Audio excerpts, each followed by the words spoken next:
अस्सलाम वालेकुम फ्रेंड्स, तो क्या हाल चाल। उम्मीद करता हूँ आप सब खैरियत से हैं। ये 2 बेडरूम और एक किचन का डिज़ाइन है। ये 13 मरले साइड का डिज़ाइन है। मैंने आपको पहले भी इसकी डिज़ाइन दिखाए हैं। ये बेडरूम है जिसकी पैमाइश 13 × 16 है।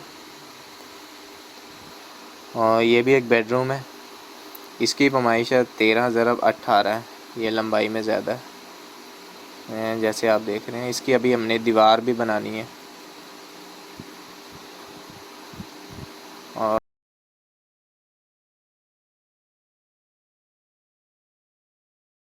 और दूसरा ये है कि ये जो किचन आप देख रहे हैं, ये किचन का साइज़ है तकरीबन 10 × 11 है। तो उम्मीद करता हूँ ये डिज़ाइन भी आपको पसंद आए। डिज़ाइन पसंद है वीडियो को लाइक कर दो, हमारे चैनल को सब्सक्राइब कर दो। तो मैं चलता हूँ, इंशाल्लाह मिलेंगे हम नेक्स्ट वीडियो में। तब तक के लिए अल्लाह हाफ़िज़।